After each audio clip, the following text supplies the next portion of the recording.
যে জামাত ইসলামের আমির যে বক্তব্যগুলো নিজে দেন না, সেই বক্তব্যগুলো তিনি নাসিরউদ্দিন পাটোয়ারিকে দিয়ে দেওয়ান। আজকে জুলাই আগস্ট নিয়ে বাংলাদেশ জাতীয়তাবাদী দল বিএনপির একটি আলোচনা সভা, আগামীকালও আরেকটি রাষ্ট্রীয় প্রোগ্রাম আছে। এটি দলের পক্ষ থেকে একটি প্রোগ্রাম। দলের চেয়ারম্যান গণপ্রজাতন্ত্রী বাংলাদেশ সরকারের মাননীয় প্রধানমন্ত্রী প্রধান অতিথি হিসাবে উনি বক্তব্য রাখবেন।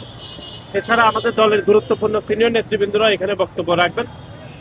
আপনারা জানেন যে গত কয়েকদিন যাবৎ যে এনসিপি যে পদযাত্রা করছে জুলাই আগস্ট উপলক্ষে, তারা পদযাত্রার নাম করে তারা বিভিন্ন অঞ্চলে বাংলাদেশ জাতীয়তাবাদী দল এবং বিএনপির যারা গুরুত্বপূর্ণ সিনিয়র নেতৃবৃন্দ, যারা গণতান্ত্রিক আন্দোলনে নেতৃত্ব দিয়েছিলেন, তাদেরকে উদ্দেশ্য প্রণোদিতভাবে হেয় করার জন্য, সামাজিকভাবে ওনাদেরকে ছোট করার জন্য, বিশেষ করে নাসিরউদ্দিন পাটোয়ারি এনসিপির শীর্ষ নেতা যে অশালীন, কুরুচিপূর্ণ এবং বিভ্রান্তকর বক্তব্য দিচ্ছে, সেটি দ্বারাই প্রমাণিত হয় যে তারা পরিস্থিতিকে জটিল করার জন্য এবং যে একটি সৌহার্দ্যপূর্ণ সম্পর্ক রয়েছে রাজনীতিতে, সেটিকে নষ্ট করার জন্য তারা এরকম বক্তব্য দিচ্ছে।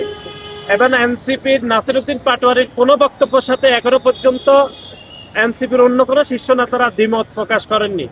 এমনকি অনেকে বলছেন যে জামাত ইসলামের আমির যে বক্তব্যগুলো নিজে দেন না, সেই বক্তব্যগুলো তিনি নাসিরউদ্দিন পাটোয়ারিকে দিয়ে দেওয়ান। এবং আমরা খেয়াল করে দেখেছেন আপনারা যে নাসিরউদ্দিন পাটোয়ারি তার সীমা লঙ্ঘন করেছেন এবং তিনি বলতে বলতে আর কোনো কিছু বাকি রাখেন নাই। আমরা মনে করি যে আমাদের ধৈর্যের পরীক্ষা আপনারা আর নেবেন না।